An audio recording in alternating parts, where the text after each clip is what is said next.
बिस्मिल्लाहिर्रहमानिर्रहीम, अस्सलामु अलैकुम वरहमतुल्लाह। आज मैं एसएससी के एग्जामिनेशन लिखने वाले जो स्टूडेंट्स हैं उनके लिए एक बहुत ही इंपॉर्टेंट पोस्ट लेकर आया हूँ।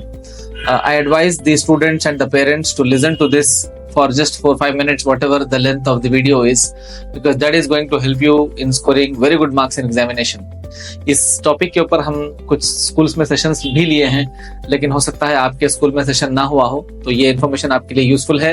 ये 5 मिनट्स आपको इंशाअल्लाह ताला बहुत ज्यादा मार्क्स स्कोर करने में मदद करेंगे।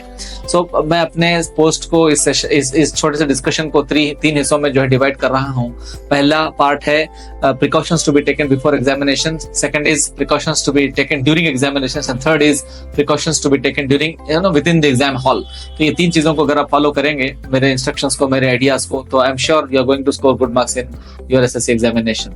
चलिए let us start. First is, देखिए आपकी नॉलेज एक्वायरिंग का टाइम अभी खत्म होने को है एसएससी में, बल्कि हो चुका है। Examinations dates are announced, centres, hall tickets issue हो चुके हैं, सेंटर आपको मालूम हो चुका है। तो अभी आपको स्मार्ट प्रिपरेशन करना है। अभी आप लोग जो है मार्क्स स्कोर करने के लिए जो है आपको पढ़ना है, यानी कि सिर्फ इंपॉर्टेंट क्वेश्चंस या इंपॉर्टेंट टॉपिक्स जो डेफिनेटली आने वाले हैं वो जरूर पढ़िएगा। और जो स्टूडेंट्स एवरेज हैं वो स्टूडेंट्स तो जो है सिर्फ इंपॉर्टेंट ही पढ़िए, ताकि जो है आप एटलीस्ट पास हो सकें। देखिए साल भर आपका गुजर चुका है, हो सकता है आप में से कुछ स्टूडेंट्स फोकस नहीं कर पाए किसी भी वजह से। अभी जो है आपको पूरी किताब नहीं पढ़नी है, that will be A problematic issue for you. So only focus on important questions given by your concern faculties. पिछले 3 या 5 साल के क्वेश्चन पेपर्स भी अगर आप पढ़ लेंगे तो वो भी आपके लिए बहुत ही यूजफुल होगा। नाउ गोइंग अहेड, आपको अपने पढ़ाई का जो टाइम है उसको अच्छे से डिवाइड करना है among the different subjects.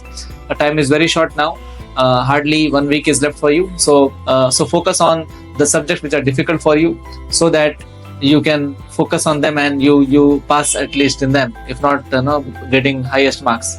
Thirdly, revision बहुत इंपॉर्टेंट है। आपका एग्जामिनेशन से पहले आपको रिवाइज करना है। एग्जामिनेशन जब चल रहे हैं, जिस दिन आपका एग्जामिनेशन है उस दिन भी रिवीजन करना है, वो मैं आपको आगे बताऊंगा। लेकिन अभी अगर आपका प्रिपरेशन हो चुका है तो अभी आप रिवीजन के ऊपर फोकस करिए। और मेरी एडवाइस है एवरेज स्टूडेंट्स से या जस्ट अबव एवरेज स्टूडेंट से कि आप लोग नई टॉपिक मत पढ़िए, जो पढ़ चुके हैं उसी को रिवाइज करते रहिए, प्रैक्टिस करते रहिए। ये आपके लिए ज्यादा यूजफुल होगा। This are the things which you have to practice before the examinations begin. Now let us look at things which you have to follow during the examination. जब आपके एग्जाम चल रहे हैं, यानी कि 18 मार्च से आपको क्या करना है। अच्छा, उससे पहले मैं आपको बता दूं कि आप लोग को एग्जामिनेशन सेंटर विजिट करना है। एक मर्तबा आपके हॉल टिकट्स इशू हो गए होंगे, जरूर विजिट कर लीजिए, देख लीजिए कि जो है कितने डिस्टेंस पे है और कितना जल्दी आपको निकलना होगा। और आपको मालूम है कि एग्जामिनेशन में 1 मिनट भी लेट अगर आप होंगे तो आपको अलो नहीं किया जाएगा। रिसेंटली इंटरमीडिएट स्टूडेंट्स को 1 मिनट लेट होने पर अलो नहीं किया गया। First day of the examinations around 20,000 students were not allowed to write the examination across the centres in Telangana. तो आप चांस मत लीजिए, पहले ही देख लीजिए कि आपका स्कूल सेंटर कहाँ पर है, ताकि जो है आप टाइम पर या टाइम से पहले पहुंच सकें। और ट्रैवलिंग अरेंजमेंट्स आपको पहले ही कर रखनी है। उस दिन सुबह उठने के बाद ट्रैवल अरेंजमेंट आपको नहीं करना है। देखिए एग्जामिनेशन जब आपके चल रहे हैं उस वक्त आपकी लाइफ का बहुत इंपॉर्टेंट टाइम होता है। ये एसएससी एग्जामिनेशन आपकी लाइफ का पहला बोर्ड एग्जामिनेशन है।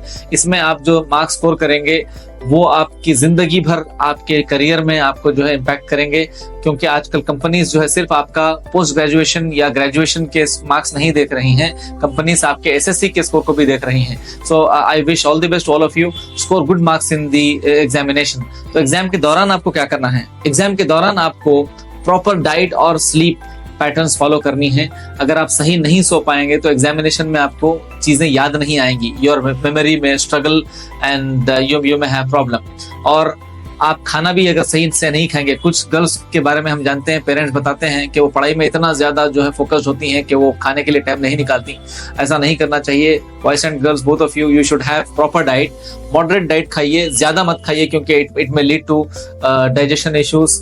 कम भी मत खाइए, it may lead to weakness and it may lead to memory failure also. Examination में आपको चीजें शायद याद ना आए, तो have proper diet and sleep pattern during the examination. Secondly, you have to avoid time wasters during the examination. वैसे अभी से आपको शुरू कर देना चाहिए। मोबाइल फोन पे बिल्कुल टाइम मत दीजिएगा।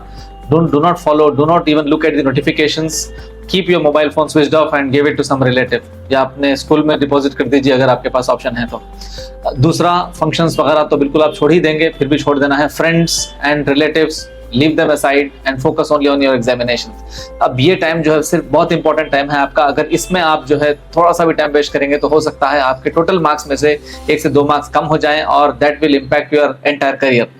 So be careful about that. And thirdly, you have to reach early to the examination hall. Do not delay because this may lead to a lot of confusion at the examination hall. और आप stress में आ जाएंगे, पसीना आपको आएगा and it may damage or it may affect the examination answer script also. So be careful about that. And fourthly, you have to study and revise important questions on the day of examination also. Wake up before Fajr or at least at the time of Fajr. नमाज पढ़ने के बाद आप फौरी जो है revision करिए important questions का, क्योंकि कभी ऐसा होता है कि आप अच्छी तैयारी करने के बावजूद भी आप एग्जामिनेशन हॉल में जाने के बाद चीज़ों को याद नहीं कर पाएंगे। तो इस वजह से आप उठिए, ज़रूर जल्दी उठिए और थोड़ा सा रिवीजन कर लीजिए, साइड हेडिंग्स देख लीजिए ताकि जो है आपको याद करने में आसानी हो। और नाश्ता ज़रूर करके जाइए, क्योंकि नाश्ता करने से आपकी मेमोरी आपको जो है फेल नहीं करेगी। You will remember the things properly in the examination. And finally, do not waste time on rumours about paper leakage, this information, that information about examinations. आपका काम नहीं है, do not follow news these days. आप सिर्फ examination पे focus कीजिए। अगर कोई आपको बता भी रहे हैं कि जो है पेपर लीक हो गया या फिर एग्जामिनेशन पोस्टपोन हो रहा है, छुट्टी हो रही है, do not pay even 1 second of attention to those things. अगर एग्जाम नहीं होगा तो नहीं होगा, वो आपको अगले दिन पता चल ही जाएगा। तो ये आपको एग्जामिनेशन के दौरान फॉलो करनी चाहिए practices. Now come to the final part which is very very important. In the examination hall, make sure that you carry all your stationery. You are not supposed to borrow or ask anybody for any stationery. अपने pencil, pen, scale, sharpener, eraser जरूर लेकर जाइए और साथ में एक wrist watch और handkerchief भी लेकर जाइए। रिस्ट वॉच आपको टाइम मैनेज करने में मदद करेगी। स्मार्ट वॉच कैरी मत करिए, वो बिल्कुल बैंड है, प्रोहिबिटेड है। You will not be allowed to carry that in the examination hall. आप हैंड वाली वॉच या डिजिटल वॉच लेकर जा सकते हैं। हाँ, कुछ एग्जामिनेशन सेंटर्स में आपको वो वॉचेस भी अलाउ नहीं करेंगे, but it's okay, do not argue with anybody. You may carry your wrist watch to the examination hall if they are allowing that to you. And handkerchief इसलिए ज़रूरी है कि कभी आप प्रेसिपिटेट पसीना जाएगा आपको, तो आपके लिए जो है हैंडकरचीफ बहुत यूजफुल होगी, वरना जो है आपका पेपर डैमेज हो सकता है। So carry all this things, do not borrow from anybody, don't waste time on all this things. जैसे ही आप एग्जामिनेशन हॉल में बैठें, अतराफ में देख लीजिए कहीं कोई पेपर स्लिप पड़ी हुई तो नहीं है कि प्रीवियस एग्जामिनेशन से या किसी की ड्रॉप हो गई है, जो भी है। तो जैसे आपको अगर कोई ऐसी चीज़ दिखे तो आप इन्विजिलेटर को इन्फॉर्म करिए कि यहाँ पर कोई चीज़ रिटर्न मटेरियल रखा हुआ है, वो आएंगे और उसे पिक कर लेंगे। आप उसे उठाकर मत दीजिए, that may lead to suspicion. And और एक चीज़ आपको बहुत केयरफुल रहनी है, वो ये कि जो है आपने पाउच में या फिर कंपास बॉक्स अगर आप लेकर जा रहे हैं, अपने वॉइस पॉकेट्स में आप देख लीजिए कि आपके पास कोई रिटर्न मटेरियल नहीं है except your hall ticket and your ID card.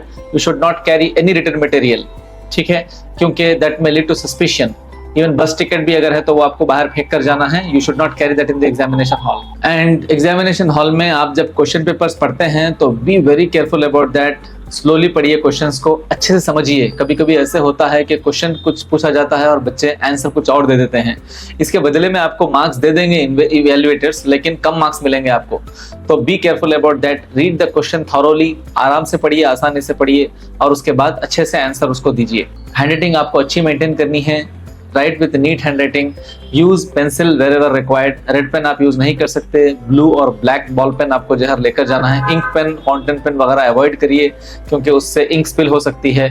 Ball pen, अच्छी क्वालिटी का बॉल पेन लेकर जाइएगा और आपको अंदाजा भी हो जाएगा। Some students are good at writing with a smooth ballpoint pen and some students want little bit rough ballpoint pen। तो आपका जो अच्छा पेन है आप उसको कैरी कीजिए एग्जामिनेशन हॉल में।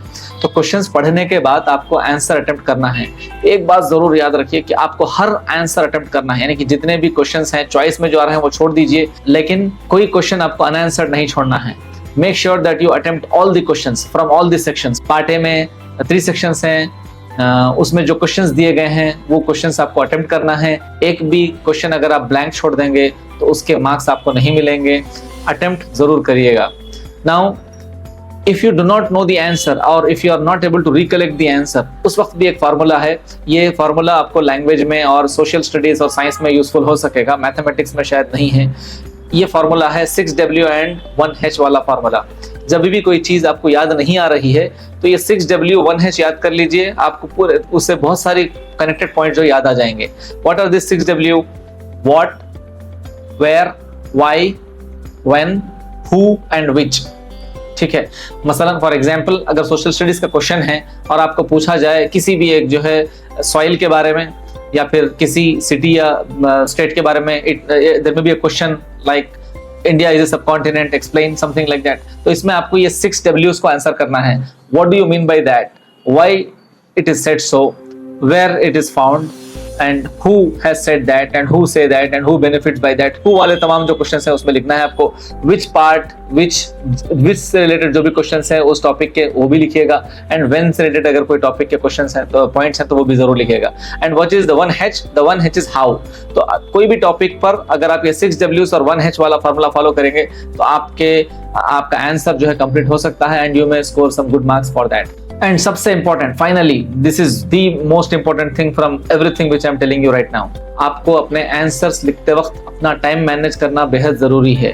आपका question paper part A and part B में डिवाइड हुआ है। पार्ट ए के 60 मार्क्स हैं, पार्ट बी के 20 मार्क्स हैं और पार्ट ए के 2 hours 45 minutes आपको जो है मिले हैं और पार्ट बी के 30 मिनट्स मिले हैं। तो पार्ट ए के आप सिर्फ 2 hours 30 minutes ही काउंट कीजिए। 15 minutes are there to read the questions. 15 minutes के ही अंदर आपको क्वेश्चंस पढ़ने हैं और एग्जामिनेशन होने के बाद आपको आंसर्स को एक मर्तबा रिव्यू करना है कि कहीं पर कोई चीज जो है अनवांटेड रह तो नहीं गई है, स्ट्राइक ऑफ करना था या फिर कोई ब्लैंक मिस हो गया, कुछ स्पेलिंग मिस्टेक्स हैं तो वो आप करेक्ट कर सकते हैं। तो मैं 2 hour 45 minutes में से 15 मिनट्स माइनस कर रहा हूँ। 2 hour 30 minutes आप समझिए आपका पार्ट ए आपको कंप्लीट करना है। That means 150 minutes you have got. तो 1 hour 50 minutes में आपको कैसे डिवाइड करना है, मैं छोटा सा क्लासिफिकेशन आपको दे रहा हूँ। Question paper is of 80 marks. Part A gives you 60 and Part B gives you 20 marks. The Part A is to be completed within 2 hours 30 minutes only. Part B 30 minutes. The remaining 15 minutes you should have for question paper reading and answer corrections if there are any mistakes in that. In the Part A you have 3 sections. Section 1 gives you 12 marks, which you have to complete within 30 minutes itself. These are very short answer questions. 6 questions are given, so complete each question within 5 minutes itself. Don't go beyond that. Section 2, you are going to score 24 marks. You have to complete the section in 60 minutes itself. These are short answer questions. 6 questions are given. You have to complete each question in 10 minutes only. You should not give even a single minute more than that. Now Section 3, you have got 4 sections. You can score 24 marks from this section also. And 15 minutes you can dedicate for each question. If you divide the time in a balanced manner between section 1, 2 and 3, you are going to score higher marks in all these sections, taking a total to a higher level. Finally, part B, 30 minutes you have to complete this. You have 20 questions to complete, multiple choice questions and fill in the blanks. And for each question, you can give 1.5 minutes on that 1.30 seconds only. 1 minute, 30 seconds only. Usually students क्या करते हैं, immaturity की वजह से या फिर stress की वजह से सेक्शन ए पर बहुत ज्यादा टाइम दे देते हैं। Half of the time goes on section 1 itself. Part A section 1 पे ही बहुत सारा टाइम चला जाता, जिसकी वजह से पार्ट ए का सेक्शन 2 और सेक्शन 3 वो बहुत खराब लिखते हैं और उनके मार्क्स जो है सफर होते हैं। तो आपको करना ये है कि आप टाइम, जैसा मैं बता रहा हूँ आपको, section 1 40 minutes, section 2 40 minutes, section 3 80 minutes, इस तरह से आपको कंप्लीट करना है। पार्ट बी बहुत सिंपल है। पार्ट बी में ऑब्जेक्टिव टाइप का क्वेश्चंस हैं। वेरी केयरफुली एक क्वेश्चन के लिए आपको 1 मिनट या फिर 90 सेकेंड्स आपको जो है मिलता है टाइम। आराम से पढ़िएगा, सोच समझ के आंसर दीजिए। कभी कभी कॉम्प्लिकेटेड या कंफ्यूजिंग क्वेश्चंस उसमें होते हैं मल्टीपल चॉइस में। अगर आप हरी भरी में जो है आंसर देंगे तो हो सकता है कि वो आंसर गलत हो जाए। Be very careful about that. So these are the tips which you have to follow. All the best to all of you for your examination. दुआ कीजिए कि आप अच्छे तैयारी करें और अच्छे मार्क्स के साथ जो है पास हो जाएं। और जो मैं टिप्स बताया हूँ आप फॉलो करिए उसको। हम आपको ये वीडियो भेज रहे हैं। अगर आपको जो मैं पॉइंट्स बोला हूँ वो रिटन में चाहिए, you have to respond to the phone number which we are giving below. इस पर रिस्पॉन्ड कीजिए, हम आपको सॉफ्ट कॉपी भेजेंगे ताकि जो है आप इसको फॉलो करें और अपने एग्जामिनेशन में अच्छे मार्क्स स्कोर करें और अपने माँ बाप का, अपने स्कूल का जो है नाम रोशन करें। All the best to all of you once again. अस्सलाम वालेकुम व रहमतुल्लाह।